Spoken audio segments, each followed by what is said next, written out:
Yoga as therapy for me is really being able to connect to myself in ways that aren't typically reflected in the transactional interactions that we have on a day-to-day basis. It's an opportunity to go deeper, and it's an opportunity to connect with all of the inner workings of myself that help me to be present in a better way on a daily basis. So it's almost like when I have an opportunity to meditate, an opportunity to take a moment for myself before a challenging situation, or if I'm in a process where I'm trying to heal from certain situations, I find that being aware of myself enough and being aware of my body enough and being aware of my spirit enough really does help facilitate the healing and the transformation needed for the moment. That's great. And so you started teaching yoga 14 years ago in Iraq. Is that right? That's correct. Yeah. And so can we talk a little bit about your journey from when you became a yoga teacher on the battlefield, essentially in Iraq 14 years ago as a woman, and as a woman of color, all the way to now as a yoga therapist? Can we talk about the so many intersectional pieces of that journey? Well, I was just stepping into the need at the moment. And it's funny because just before joining the military, I had been in a community of people in Southern California where we were doing Ashtanga yoga on a daily basis. We were eating vegan. It was just like we were permaculture demonstration house. We had the whole level of like way before it was cool and way before there were permaculture design courses on Facebook, advertisements. We were just doing it. And so because of that experience, when I joined the military, when I deployed to Iraq, which was literally 3 weeks after I got to my first duty station, I realized that there was a need. Like soldiers were asking me, like, ma'am, do you know anybody who does yoga? We really want to do something. We really want to connect and, do something other than just running all the time.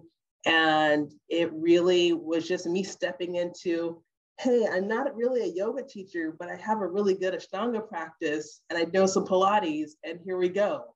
And so I really did not feel powerful in that opportunity. I felt like I was just being of service, everybody at their own risk. We're just doing this out in the middle of this.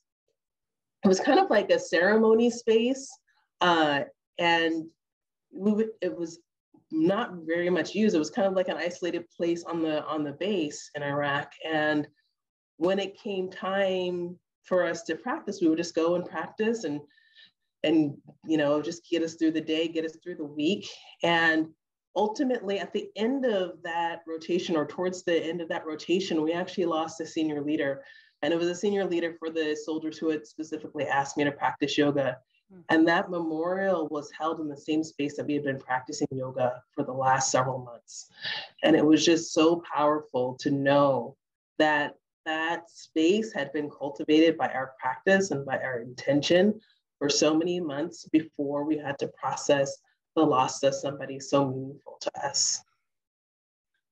That is an incredible story. And it would make me think, you're a physician's assistant, where I can project and only imagine that there's not a whole lot of talk of like the energy. Let's talk about the energy of this necessarily, but the energy that you created in that space, not so much like it's the energy in the air somewhere, but it's more this sort of physical, mental, and emotional association that these soldiers had with this experience that they had every time with you, that they must have been going back to and holding inside themselves as they were there for the ceremony, right?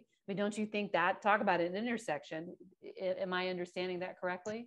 I think that, we've lost touch, but I will say that for me, it was powerful to know that we had been in a space where we had been cultivating a sense of presence. It's almost like maybe it's not, maybe we don't call it energy, maybe we just call it our brains and our bodies were attuned to being in that space in a certain way and holding space in a certain way and finding equanimity in a certain way.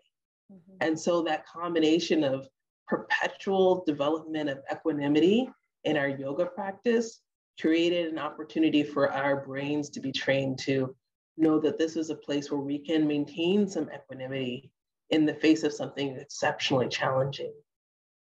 That's amazing. And I hear you saying that that is one of the inflection points that led you to, sort of leave Iraq, come back home and decide to become not just a yoga teacher, but a yoga therapist. Right. So how about what happened there? So after, it actually was not after that first deployment. That first deployment, I was like, okay, I served in a yoga capacity. And then it wasn't until the next deployment, about 18 months later, we deployed back to Iraq, to the same location ultimately. And now I'd taken the practice into the gym, and I was teaching to a wider audience, the yoga. And after doing that for 2 deployments in a row, I had no idea that I didn't define myself as a yoga teacher at all. I was just like, I'm just doing this thing to be of service to my fellow service members. And then I realized, I have time when I go back. I have 30 days that I can go and do something. And Kripalu had a 30-day intensive. So there you go, your Kripalu plug. And I went and did the month-long 200-hour yoga teacher training. Wow. And so that really was the thing that helped me to solidify this desire in me to create spaces where people can heal. Mm-hmm. And so creating that, and that was my vision for myself. We were able to do like little vision boards of like, what is your ideal life? What is the way that yoga will show up in your life in the future? And so much of it was about being in touch with helping people connect to themselves, helping myself stay connected to myself, eating good food, being in community, and really allowing ourselves to step into our power as people who were fully capable of doing really transformative things. And that was the beginning of my journey as a yoga teacher. And that was right when I started school as a PA. So I started in the Army as a signal and IT officer, and transitioning to becoming a physician assistant, a PA. The yoga journey, the yoga teacher journey, and the PA journey started around the same time. And so they grew and they blossomed together. So I'm sitting in, chemistry class, or sitting in anatomy and physiology class, and I'm doing yoga in the back of the room to stay awake because we're in class for 8 hours a day, like taking in all these hard science classes. And so it just became a way that I was using it to cope. I was teaching in San Antonio while going to school.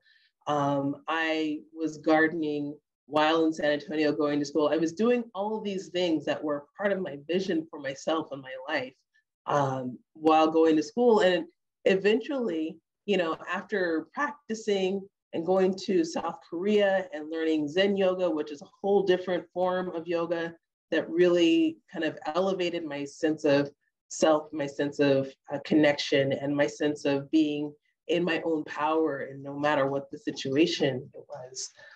All of those things really did help me to move forward and to think about how yoga could be used therapeutically. Because when I was doing the Zen yoga in South Korea, it was a therapeutic modality, no doubt. They were structuring the classes in a certain way. They would structure the trainings in a certain way.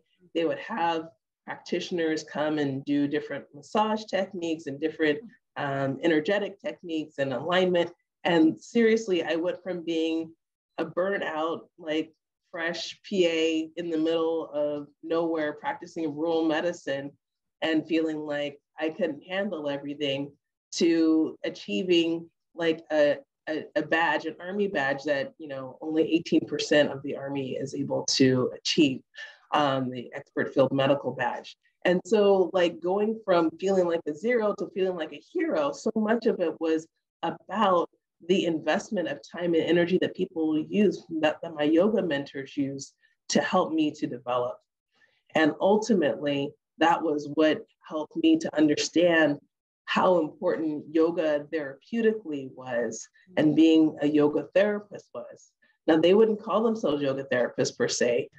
They would just call themselves healers that use yoga. But nevertheless, that's what they were doing. And that was the beginning of my yoga therapy journey. When I left Korea and came back to the US, that was when I started my yoga therapy training. And then I went through, the therapeutic training modalities and incorporated what I had learned in Korea. And while I was learning in Korea, I was already applying that in my family medicine practice. So it's just kind of like this whole thing had been evolving simultaneously.